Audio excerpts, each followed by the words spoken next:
Today I'm going to show you how a simple 4-minute workout routine can not only make you lose fat more than almost anything else, but also can get you in the fittest shape you have ever been. More right after this.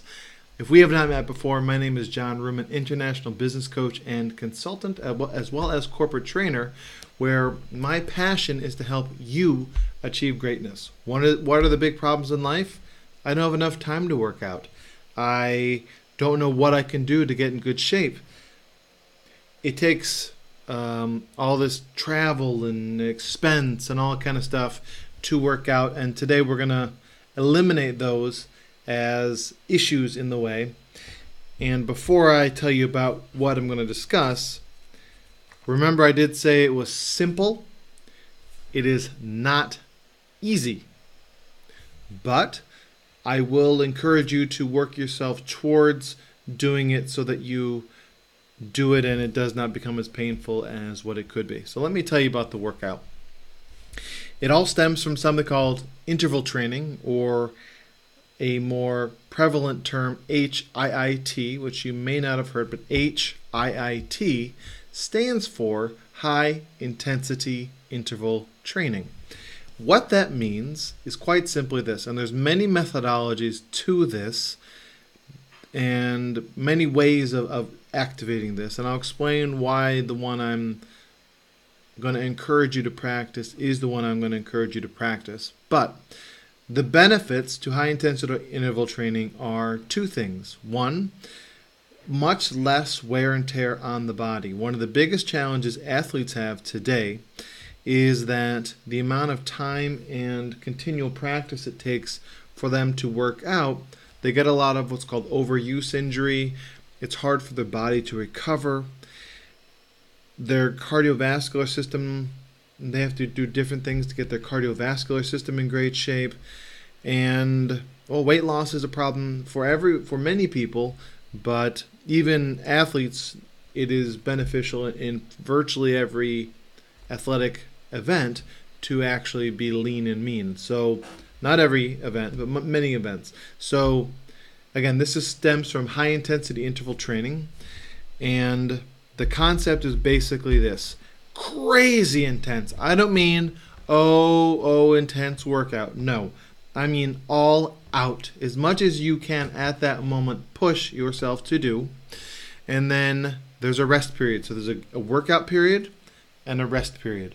So there's a guy who's out of Japan who studied these high intensity interval trainings with athletes, looking primarily for one thing, and that he was trying to determine VO2 max, which, don't worry about it, all it means from someone who's an actual athlete is how well they're able to convert oxygen into muscle, oxygen utilization in the muscle. In other words, how well they're able to take a breath and have that actually exert itself into performance. And it's the number one simple measure that athletes use on a professional level to gauge their fitness. So it has been proven to actually produce the highest levels of increase of VO2 max. In other words, your physical performance. Great, right? Who doesn't want that? So you'll get really, really fit. Also, it has the added benefit, and this was something they found out after the fact, so it's a total win-win, is 36 hours after the workout, the participants had, I don't remember the exact percentage, 40 or 50% increase in their body's metabolism. What is the side effect of increased metabolism? Fat loss. And then, since these have become very popular, and I'll explain what they are in a minute, all the details of it, but since these have become very popular, there's been a strong influence or increase of what's called intermittent fasting, which is basically long periods of the body not eating anything that has a glucose spike, an insulin spike in the system, and a combination of intermittent fasting and doing this style of interval training has basically been proven to be the highest amount of fat loss you can do. So it's amazing. So literally I'm going to give you the key to maximum fat loss and maximum fitness, and without causing endurance and overuse injury. So it's freaking incredible. So here we go. So the doctor who figured this out, his last name is Tabata. So you see it on the right hand side of the screen.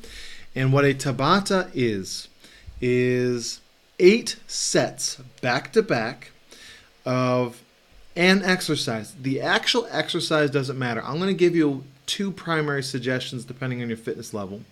But it's 8 sets back to back. And one set consists of 20 seconds of go. And again, go is all out. 20 seconds of go, 10 seconds of chill out, which is literally catching your breath.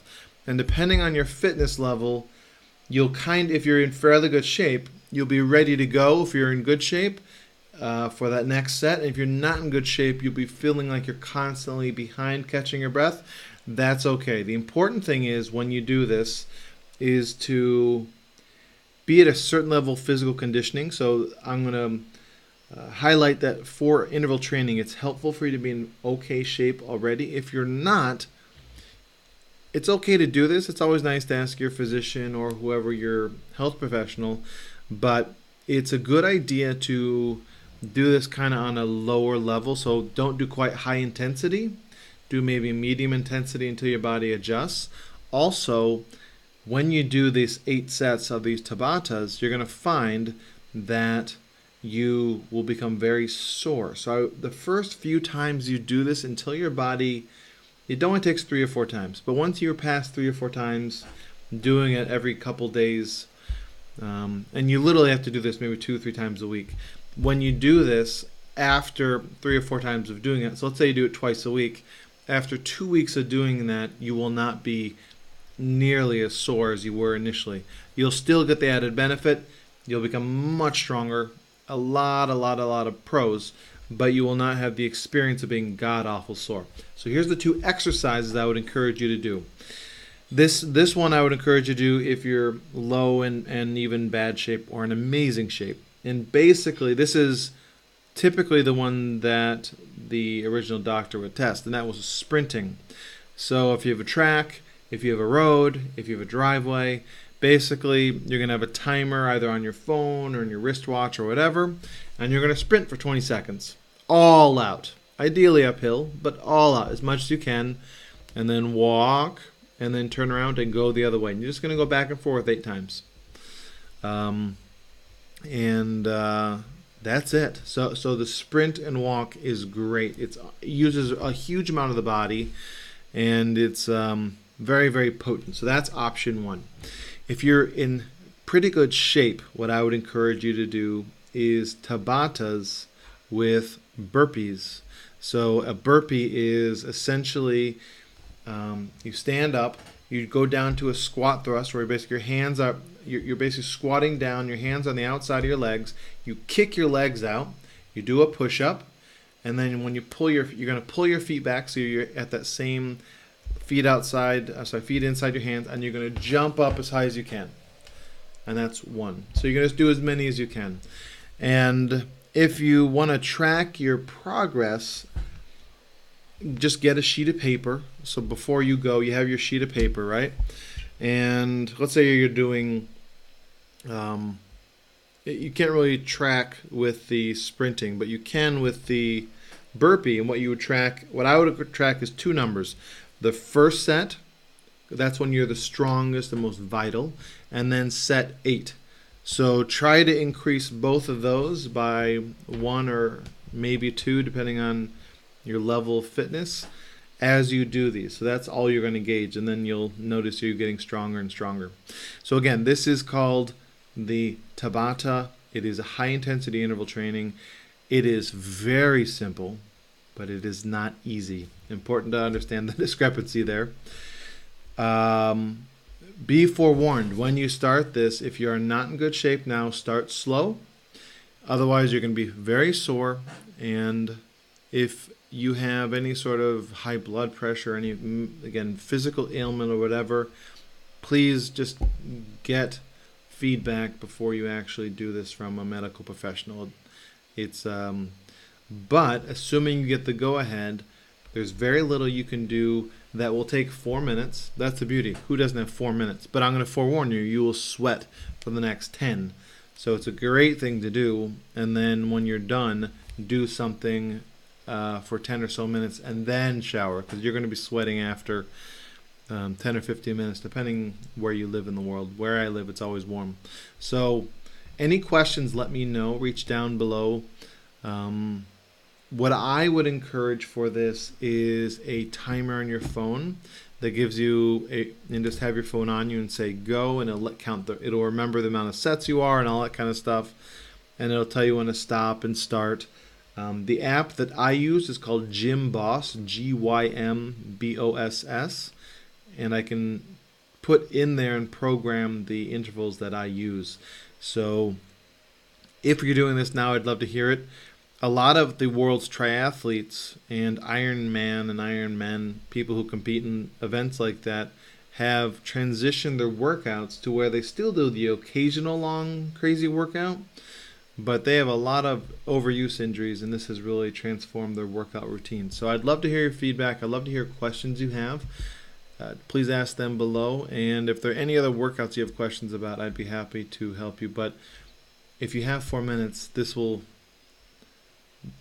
kick your butt, but it will also make you exceptionally fit and help you to lean up so you can feel your best, because the leaner our bodies are without going to an extreme, you feel lighter and you just feel a little more naturally sprightly because your body has less effort to pump the blood and such. So thank you for your time. I hope you have an amazing rest of your day. Thank you for watching this live, and please invite your friends to this group so we can grow and I can help provide more and more valuable input. And any friends you have in the group that may not have seen it, just tag them. So thanks again. Have an amazing rest of your day. I look forward to hearing your feedback.